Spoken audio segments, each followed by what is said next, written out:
Hello, everybody. Thank you for joining me, the Squid Plushie. Now, while I may not be a squid nor plushie in the actualities, I am what you would call a Hollow Knight player. What does that mean? It means I like to suffer. A lot.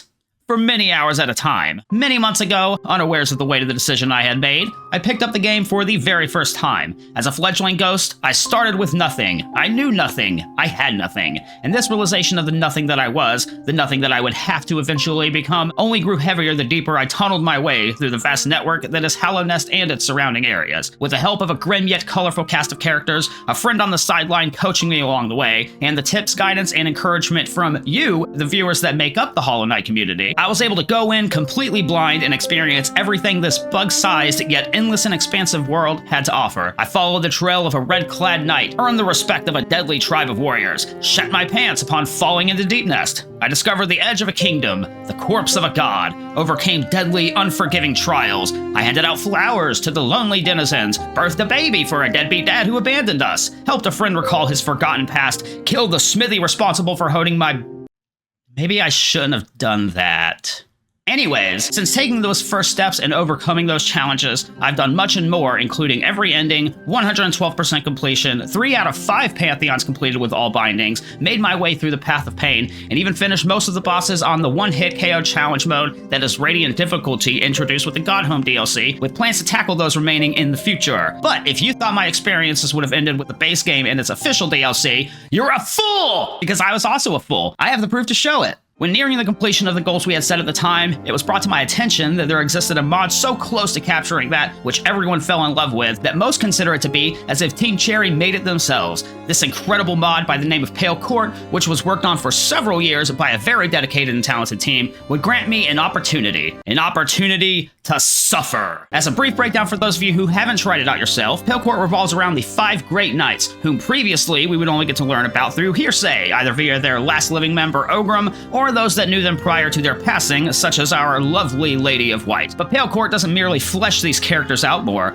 it brings them to life, allowing us the chance to not just meet them, but to interact with them in fully realized, high-quality, and incredibly challenging boss fights. There is also a second Path of Pain, which, yes, I also completed. Now, I'll be going into a bit more detail regarding my thoughts on the experience later in the video, following the final clear run of the champions called Pantheon, but to quickly introduce the quintet, first, of course, is our good old friend Ogrim, the Dung Defender, the White Defender, with a stench so strong, it's only matched by the loyalty and love he expresses for his comrades. And that love goes only deeper for our second knight, the kindly Yzma, whose rapid-fire ranged attacks, constant teleporting, incessant adds, and area denial make for a chaotic fight that feels anything but kind. Following her, we have the ever-nimble, the ever-quick, the ever-relentless Drya, with ferocious velocity and an incredible arsenal of attacks. The pressure she puts on her opponents make even the steeliest of souls buckle, which can also be said for our 4th great knight of the court, the mighty Hegemal. His armor so thick it makes VR chat players faint. His mace so impressive and versatile it doubles as a shovel very effectively. And don't let his tiny legs fool you. This thick boy can leap like he was a redditor performing mental gymnastics over the point. His landing so heavy it could cause a mass extinction level event. And last, but not at all least, we have the lovely, the strong, the mysterious Zamir. Oh, Zamir. Zamir. You're just full of surprises, ain't ya? Just a lovely, cheeky, Super Saiyan having-ass little shit. Zamir's my favorite, like no contest, hands down. One by one, we defeated them all in mutual combat. But that wasn't all Pale Court had to offer. Upon our victory over the 5th, we ventured back into the royal waterways, slipped right past the cum maggots, and re-entered Godhome, the base game's last official DLC, where the hardest of the hard by way of the Pantheon boss rushes were located. It was there where I would learn that if it doesn't include an insane and seemingly impossible challenge, then it's not a fan-made Hollow Knight mod. That's right, my fellow ghosts, we had a 6th Pantheon to overcome, and while this one only had 5 bosses compared to Godhome's collective total of 42, I was not prepared for the climbing of a mountain that was before me. It started with Ogrim, which I had already defeated about a dozen times in the base game through his dream fight, so no big deal at all. But then, our kindly Yzma decided to join the fray, at which point the common rhythmic combat with Ogrim turned into a rapid, chaotic, and at times overwhelming cavalcade of vines, whips, shit-flinging, and salty tears of outright utter despair. And yet, I would eventually defeat them both, only to be immediately decimated by Dryad in a matter of seconds following an incredibly brief chance to breathe. Oh shit! Shit! Oh, fuck! Oh my god! Frazzle! Wow! Well, god fuck! Clearly, I was going to need to practice, and so I did. And seizing the opportunity that both Godhome and the Pale Court team granted us, I dived into the 1v1 rematches with each of our Pale adversaries, electing to do so via their Ascended difficulty, which makes each mistake that results in taking a hit deal twice as much damage as normal. FYI, Hegemon already dealt 2 massive damage, so now he dealt 4. I'm a Hollow Knight player. After about a dozen hours, we ascended beyond our final rematch. It was time, once again, to heed the champion's call. And I did... better? I got what I would say impeccably decent at Ogrim and Yzma's duet, and with Dryad's fighting style being so similar to THKPV's, she wasn't too terribly difficult to make it pass with some consistency. I even learned how to properly manage her final dashes. Kinda. Hegemon did wall me quite a lot. Even towards the end of my arduous climb, I found it difficult to predict where certain arena hazards would fall, and he made damn near certain that if I wanted to make it to the end, I would need to do better. And then we had Zamir. I thought I was close. I thought I was on the precipice of overcoming yet another incredible challenge. I was wrong.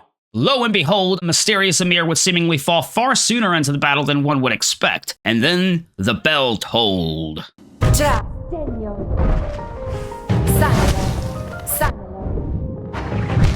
It was fucking awesome, but it also meant I had to face a very harsh reality. I still wasn't ready to plant my ghosty feet firmly atop the summit. The dread I felt was palpable as I was whisked away back to Godhome, with only the scent of the dusty floor to welcome me as I lied within my own self-defeat. Yet, there was a silver lining. A blessing bestowed upon me once more by the gentle Pale Court gods. A switch appeared at Zamir's statue, and another 1v1 was made available to me. It was time for Mystic Zamir! And holy shit, this was an absolute beast of a phase. Once more going with the Ascended difficulty, it took me nearly as long as it had to even reach her in the Pantheon itself before I was able to eventually, finally defeat this beefed up version of her. Her final form, if you will. But of course, that was merely another series of steps, a small piece of a much longer, much harder climb I still had to face. There was no more practice to be had. There was no more preparation to be made. It was all, or it was nothing. The champion's call would be answered.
Sakana. Kose. Nya.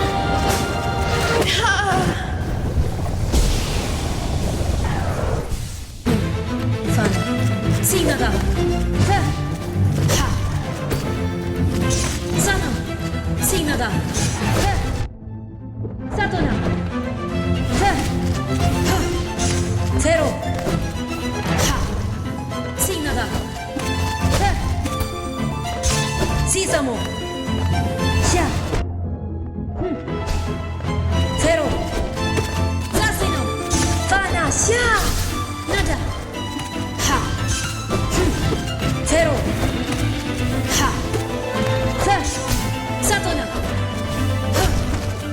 Fana. Sha. Zero. Sa. Zero. Ha. Zero. Ha. Sha. Ha. Sha. Zero. Sa. Ha. Fana. Sha. Nada. Zasino. Zero. Sa. Fana. Sha. Ha. Sha. Sano. Sano. Sha. Sano. Sano. Ha. Ha. Sha. Fa. Ha. Ha.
Yetsha. Demos. Sangre. Gracie. Namma. Ciao. Lamehon. Gruskia. Esh. Trastelion. Sanfino. Trastelion. Yetsha. Lamehon. Gracie. Sanelo. Cha. Gracie. Gruskien. Demos. Gruskia. Demos. Gracie. Sanelo. Demos. Cha. Yetsha. Demos. Lamehon. Trastel. Demos. Gruskia. Gruskia. Sanelo.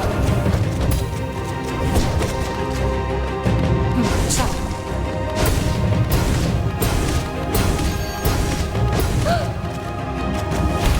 Sanfino.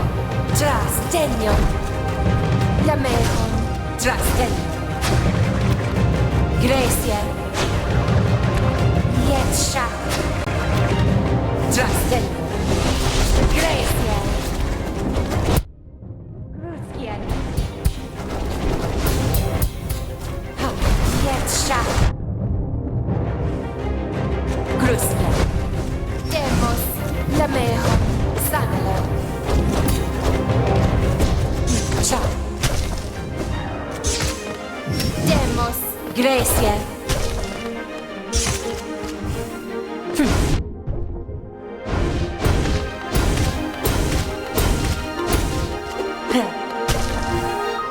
Demos. Trastelio. Cha. Lamehon. Demos. Yetsha.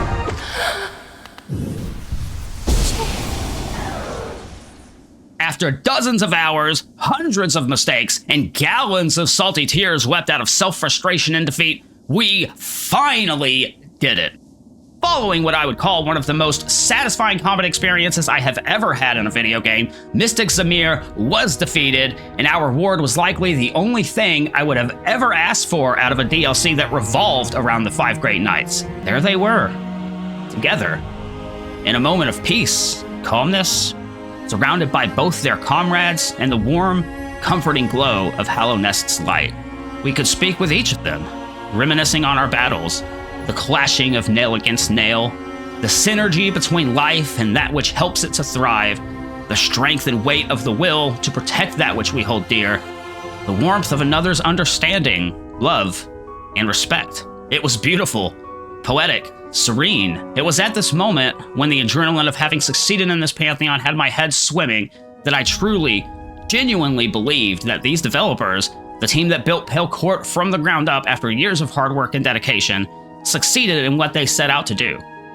This was a love letter to Hollow Knight fans, from Hollow Knight fans. The attention to detail, like the changing background with each subsequent victory, the focus on tight, polished fight design reminiscent of the very philosophy Team Cherry displayed throughout the entire game, the small, subtle reward of simply being given the chance to speak with these characters firsthand, to hear their voices, to witness them at the peak of their lives. Now, it's not to say there weren't any aspects that annoyed me. Yzma's fight design itself felt heavily reliant on RNG to make up its difficulty. Where she was going to go, what she was going to do. Seriously, this girl once chucked her ads out at me 3 fucking times in a row. Chill with that, Yzma. I get you can control plants and shit, but you're not fucking Poison Ivy over here. Similarly, Hedgewall's fight design utilized an RNG aspect we became familiar with during his official fights in the base game, particularly the locations and positions from which the rocks would fall from the top of the screen. It may very well be a skill issue, as I did have better success managing them by avoiding keeping myself close to the top of the screen, but goddamn if they still just weren't literally right where I am, or right where I had already decided to go. Again though, this was a mechanic for his official fight, so it isn't fair to attribute that to the Pale Court team, especially considering that even with those aspects, everything felt incredibly well designed and put together. Except Yzma. Seriously, I'm just not good at that kind of fight, and I hate it. I hate it for being hard, and I hate myself for being unable to be better at them. It's all just hate and pain, like Anakin Skywalker. I hate them. All in all, slight annoyances aside, if you were a fan of Hollow Knight and you enjoyed its combat design, its philosophies, its lore, its world building, its setting, and have the itch for a little bit more, I would call Pale Court an absolute must play. The fans did not lie to me. It genuinely feels like Team Cherry could have made it themselves. Such was the passion, love, and dedication those who put Pale Court together expressed in their work and art, as well as those within the larger Hollow Knight community that contributed, supported, and encouraged them all along the way. I do have to admit, I intentionally omitted one small thing that Pale Court added into the game. Just one like teensy weensy little tiny fight with a character that I personally grew to adore, yet never had the chance to witness in action. But that's for the next Hollow Knight episode. If you're still watching, thank you so much for giving me your time. This is the first video of this style that I've put together, and I hope you enjoyed it. After finishing the Pantheons of the base game and Pale Courts, as well as the feedback and support you all within the community have given me, I've learned a lot about content creation and recognized that certain projects might necessitate a different kind of formatting. The Let's Plays shall continue, if at a slow, steady, casual pace, but I'm also going to be putting a lot more time and effort and love and passion into the longer video projects such as this one. I'm currently working on what began as a Hollow Knight boss tier ranking video, but became a much bigger thing in which I'd sort of like to do a deep dive into boss fights as a concept within the larger video game industry, where they started, how they evolved, why we feel like it's a positive thing that we spend 36 hours on a single boss only to finally overcome it and have the dopamine rush into our heads like, ah! It's a big one, so keep an eye out for it sometime down the line. Until then, it goes without saying that we'll be jumping into much more Hollow Knight soon, with Steel Soul Mode on the horizon, the speedrun achievements, and a few smaller things like the alternate endings for some beloved characters whom I may or may not have saved and or slayed during my initial playthrough. I also have goals in Celeste that we'll still be tackling, as well as finishing up the Silent Hill 2 remake and A Link Between Worlds. It's quite a handful of things that we have ongoing at the moment, but we will get to them with time, patience, and a refusal to give up, because I am a Hollow Knight player, and that's just what we do. Thank you for joining me, the Squid Plushie, and until next time, goodbye.